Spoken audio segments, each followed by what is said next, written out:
Welcome, everyone, to Mythstorie, a podcast about myths and history. I am one of your hosts, Bryant, with my permanent guest, Cammy. Hey there, Cammy. Hey, Bryant. And we have another new impermanent guest. Everyone welcome Zenobia Neal, author of upcoming book, Ariadne Unraveled. Zenobia, welcome. Hi, thanks for having me. We are so glad you are here. This is crazy cool. Everyone, we... on Mythstorie, typically it's just me and Cammy hanging out. We'll pick a topic from any myth or story across time, give you a story, and then talk about some of the history or facts behind the story. Well, today, we've got we don't have to do anything. This show's easy. Nobody's going to take over and tell us everything. So we're really excited. But yes, so you've got a new book coming out today. It's out by the time this airs, right? July 7th. You can buy it now. We'll have all those links in our description, of course. But can you please tell us what this book is, what it's about? Yeah, it's called Ariadne Unraveled, and I have a little... Oh, it's gorgeous. So this is my latest book. It's a mythic retelling of the often overlooked love story between Ariadne and Dionysus. That's great. So, all right, well, like we do in the show normally, Cammy will usually gives us a story, but I think you're going to replace that story from Cammy with one of your own that you've written. So will you please take us away to your mythic retelling? Sure, I'm going to read the prologue of Ariadne Unraveled. Waves crashing on the shore awakened her. She opened her eyes to a night sky speckled with stars. Sand scratched her naked limbs as she reached out an arm for her lover. Nothing, only the cold blanket they had lain on. Panicked, she sat up, calling his name. The full moon rode low on the horizon, close to dawn. The sea foam flashed for a moment, reflecting the moonlight of the goddess she had forsaken. The emptiness of the beach set her heart pounding.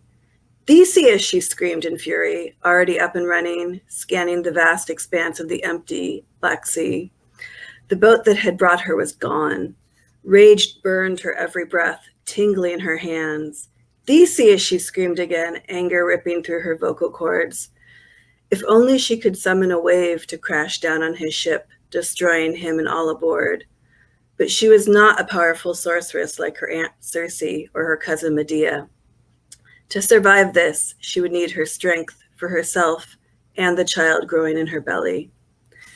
She pulled down the shawl he had insisted she wear to hide her breasts from his men, and knelt. She licked her forefinger and dug it into the sand to draw a curse, her tears falling into the lines. Shame unto you, Theseus, son of Aegeus.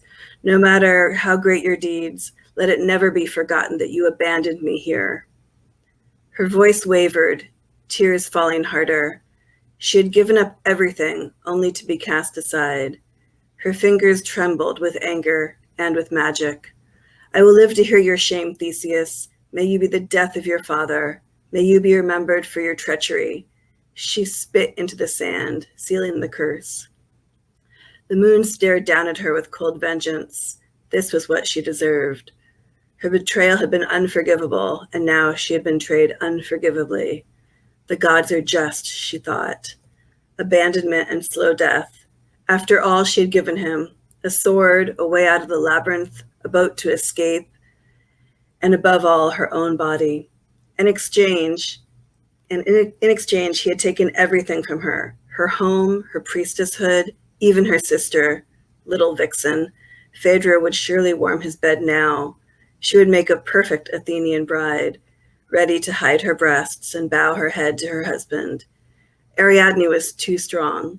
She understood now. I curse you too, sister. May the gods give you what you deserve. She whispered this, cupping her hand to her mouth, so her prayer would travel on the wind. He had left her with nothing more than the blanket and what she wore. No food, no water. He had promised to make her his queen in Athens, to never forget how she had saved him. The promise of a man was worthless. She glanced at her hands, which had cast magic and spilled blood. She wore 2 rings, one a snake biting its own tail, and the other an odd hair ring made from a coil of black hair. She had taken a liking to it and never removed it. Clearly it was of no worth, just like her. Giving in to hopelessness, she lay down on the beach and let the tears come.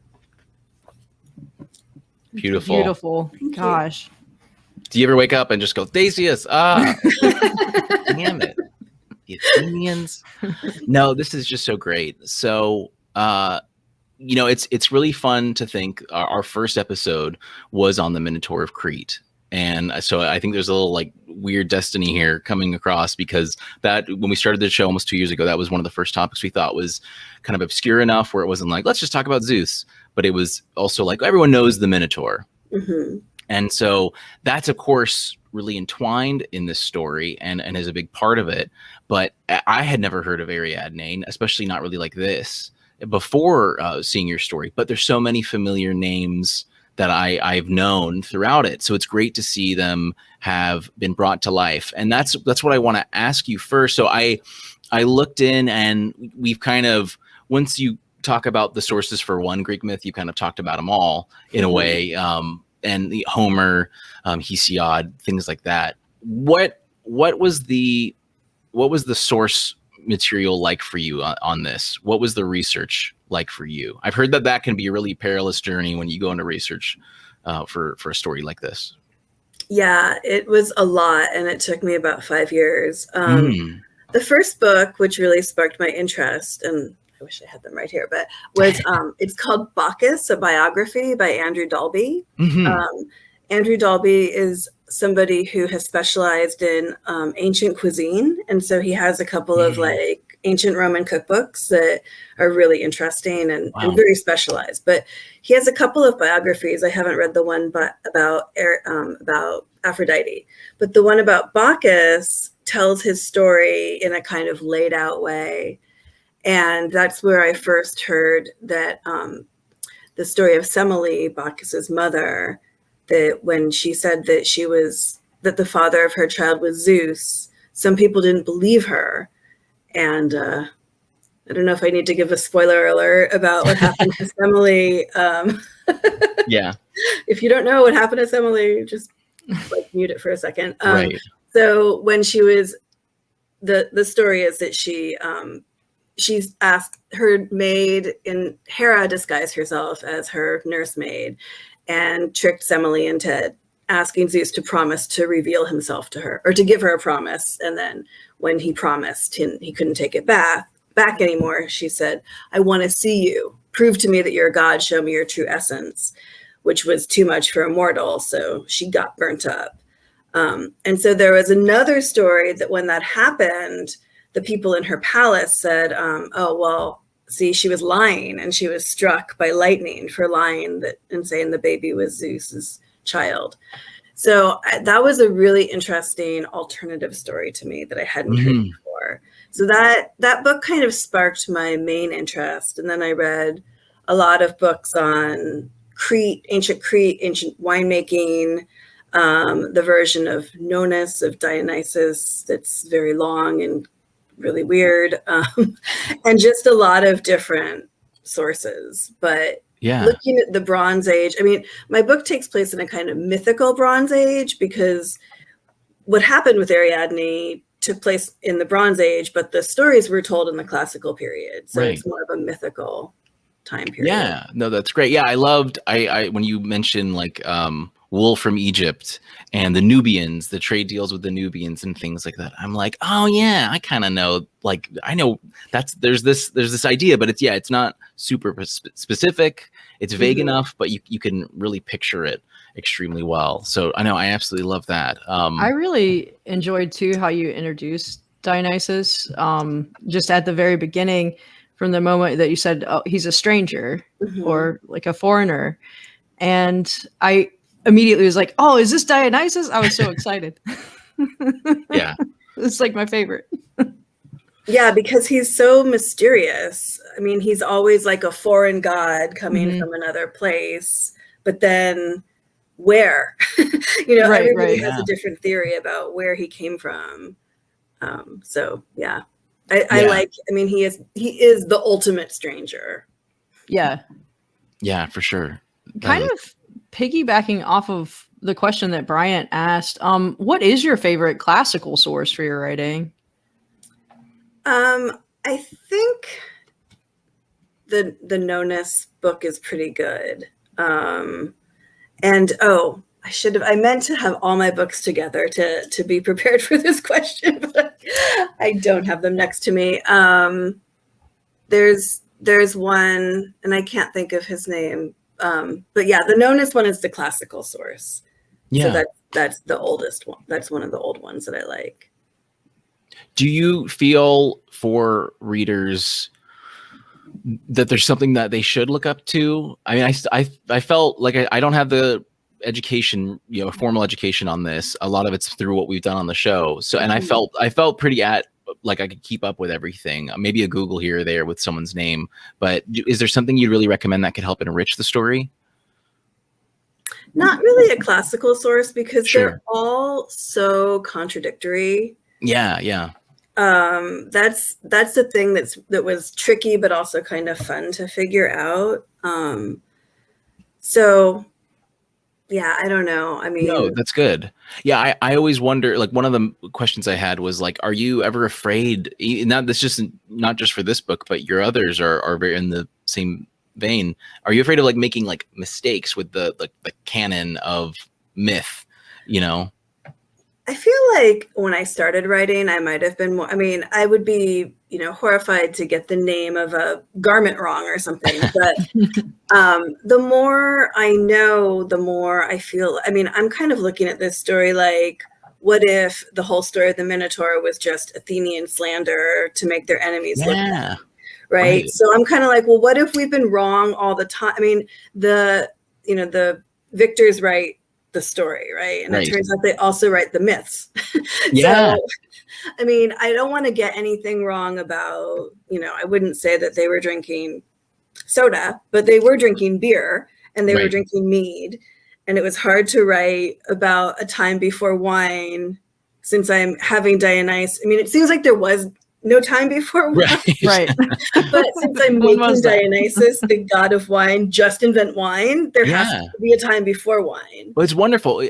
We came across this concept called euhemerism when we were doing our Medusa episode, which was wild, which was absolutely wild. So it was basically like the idea that there are these significant events that happen, and over time they turn into myth to sort of explain them. So like the idea from the Medusa thing was that there was an Athenian temple that was adorned with gorgons that was like sacked, that was completely attacked, and everyone was murdered. And somehow like that story was a game of telephone across the Mediterranean, and it turned into Medusa was murdered, was killed. And then they would explain Medusa. So it was like these ideas that myth. So like I could totally see like, hey, Papa, where does wine come from? And he's like, well, if you're in the Bronze Age of Crete, and he's like, well, a long time ago, this guy arrived and he was like, here you guys go. I've got this great thing. And all the guards were like, yes. So I could totally, I love that. That's what if that is what happened, like, yeah. So, I mean, I definitely try to be as true to what we know as possible. It's in like the thing, like Dionysus is one of his animals is a leopard or a panther, and I'm like, I want it to be a cheetah because like the tear lines are so cool. But then I'm like, okay, it's a leopard. We're just going to call it a leopard. But I mean, I feel like writing this kind of historical fiction, you have a lot more freedom than writing in like the 1920s. Because nobody knows what happened. And a lot of the sources, I mean, it's a lot of times it's like one source. So yeah, that's what like these names that I never knew, I now see. We love, I don't know if the website theoi.com. Yeah, I love that one. Oh yeah, it's so great. It's like a cheat sheet for our show, really. Because we're like when I'm trying to explain it, I'm like, Philostratus the Elder, like, remember him from episode 37? He's back, y'all. So it's really fun to like to get to know these people, but it also it really teaches you too, like, especially like when we see Ovid, we know he's like pulling like straws out of thin air to try and kind of figure out this stuff and bind it all together in a way that makes sense. And he was so much later too. Right. That was one thing I really appreciated in your first episode, was talking about the time difference between the Minoans and like classical Greece and Ovid. It's like such a big span. Right. Yeah. Yeah. Like how, not everyone was Greek. It wasn't, that wasn't like, it wasn't like the United States of Greeks, or they're all calling it. And like, yeah, the Cretan identity that you show us very early on, and more so the Athenian, the not so warm feelings towards the Athenians. That's actually, I'll kind of roll that. That's one like really specific book question I have. So yeah, you mentioned that a little bit earlier. Sort of Athenian slander is kind of what the story may have been in the past. But so you mentioned them a lot. What was the turmoil here between the Athenians and the Cretes? Cretians? I mean, according to the myth, Mm-hmm. it's the brother of Asterion, the Minotaur, and it's great writing books where you can't pronounce anybody's name properly.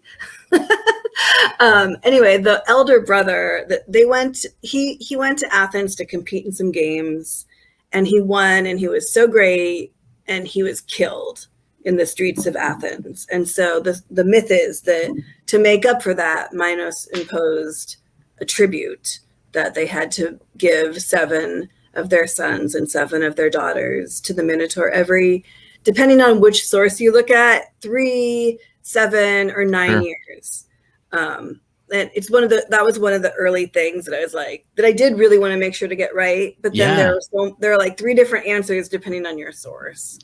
So you mentioned this on social media too. Where does the source for the Phaedra bullfucker come in from? Is that legit? Like, is there really some kind of weight there? Were they really trying to like paint that image? Well, I mean, yeah, the story of Pasiphae. Yeah. Oh, that's what I meant to say. Excuse me, Pasiphae. Yeah. I know it's confusing with the P's, but yeah, I mean, the story that is in every myth about the Minotaur is that Minos, King Minos or Minos, he's one of Zeus's sons, and he and his brothers they all wanted to be rulers of Crete. And then Poseidon said to Minos, "You can be the ruler of Crete, and I'm acknowledging you by this beautiful white bull I'm sending from the sea." Yeah. And then he was supposed to turn around and sacrifice it to Poseidon, but he loved it so much, he was like, "I'm going to keep it." And he wanted to keep it so that he could use it as a stud for his herd. Sure. And then he sacrificed another bull in its place, and Poseidon was like, "That's not cool." Right. And so the traditional myth, even in like children's books, is that Poseidon cursed Pasiphae, his wife, Minos' wife, and made her lust after the bull. And so she got Daedalus to create this wooden cow. Right. She climbed inside and got the bull to do her. And then 9 months later, a little baby Minotaur was born. And that's the story. And I mean, it's even in like Dallaire's Book of Greek Myths. It's just like told more gently. Sure. And it's also like, Daedalus was so amazing. He made this wooden cow. He made the labyrinth. Right. And then they consummated. Yeah. So weird. It's so weird. Like, it's such a weird story. And I was like, why? And we're still telling this story. And then I was like, why would anybody want to like have sex with a bull? Yeah. But you do a great job when you explain it in story. It was like, it was the mother of Crete, like saving it, and it really tied it into the priestesshood as well. And it was so meaningful. So it's great. So like, kudos to you for really portraying it. It's been a while since we've done the episode, but I remember it, and it's, you kind of go, huh, like the creation of like the hybrid monster, the beings like the centaurs. It's so strange. Sometimes it is like an obvious, like a human end of this, but sometimes it's just like a poof. But nope, Minotaur, it was straight up just them doing it. Yeah. It's the magic bull. Right. And then, I mean, and it's often just told about like how Daedalus is so great. And one of the things that kind of annoys me is that he also is the one who helps Theseus escape, because he tells Ariadne, here's a thread, and here's what you need to do. And she's just like, okay, and so I really wanted to give her that power. Yeah. Yeah, to be in that position. She'd have to have something. I do love how you tell the story, like from her point of view and from Dionysus's point of view. So you kind of get like each side of this. Thank you. Yeah, especially It's the first time I've done that. So that's great. Yeah, I absolutely love it. Yeah, especially we see Dionysus, like, just because you're a demigod. I think everyone kind of knows at this point how horny Zeus was. And so I love how pretty early on he's like, I am a son of Zeus. And everyone's like, who isn't? Okay. Yeah. Like, get in line, bud. And but he is special. He is still significant in his own right. And so it's really great to see that too. Well, I guess I got to ask, Cammy, do you want to ask one of your questions? Well, we would be amiss without asking about what is your favorite myth? This is such a hard question for me. I feel like I know too many. It's one of those things like, I mean, come on, we're trying to get some episode material here. Yeah. Okay, I have one for you then. Because one thing I've been thinking about is how I love that the Hades Persephone story went from this like uncle raping his niece to this like love story that like a lot of a lot of people now like see them as this couple, as like the happiest Greek myth couple. At least on social media. So, right. Don't say anything against that on social media either. No. I would not even a little bit. I'm not in the know on this. Yeah, no, I wouldn't dream of it. But yeah, it's like I like how our generation had like how they live on as this like the happiest couple in Greek mythology is now Hades and Persephone. And, thousands of years ago, that was not the situation at all. Oh, yeah, I do. Did we do this, Cammy? Yes, Persephone? we did do the seasons. That's it. I want to say that it was Peter did something else. Yeah. And I did or we might have both told that story actually. Right. No, I remember. Yeah, and we did talk about the evolution of that relationship over time. So, that is wild. I'll add something. In that myth, when Demeter is looking for Persephone and she's really depressed and upset, this minor goddess, I can't remember her name, but she like picks up her skirt and flashes her vulva at Demeter, and they both start cracking up. And she kind of like gets her out of her funk by doing that. That works. Don't knock it till you try it. Okay. I don't know why. Sometimes I think about that. I'm just like, that's a really good story. That's so funny. I feel like that adds some insight into the ancient world. It's just like, okay, you know what? Woof! I'm gonna just flash you, and they're gonna crack up. It's like, okay. So I kind of avoided answering your question, but I like Callisto a lot, even though it's horrible. Sure. I mean, a lot of them are just great. And I guess for Dionysus, when Dionysus and the pirates. Yeah. That's a good one. Okay, we're going to have to do that one. Yeah. Take it in real fast. Thank you. Yeah. Okay, there you go. And I didn't say the spoiler, so. No, that's great. Just a quick question, like to touch that. Are there any other like cultural mythos that you've been interested in that have really connected to you? I know one of your books is set in the Ottoman Empire. Yeah. I don't know when it's set, so I'm not sure. I mentioned it was like later. Yeah, it is. I mean, I kind of purposefully. So that one's called The Genie's Last Wish, and it's about a eunuch that's given a genie in a bottle. And I was trying to write a pirate story and ended up like being like, what would happen if? And then I was like, stop it! This is ridiculous. But something about it just wouldn't let me go. So I kept working on it. So that one, it's like the 17th century, but I also kind of like purposefully left it a little bit unclear because the Ottoman Empire ended in like 1921. Yeah. And so the idea that like we think about this kind of slavery as so long ago, and it wasn't really that long ago. And so I'm just like, the whole thing is so insane. The only way I could handle it was by putting a genie in.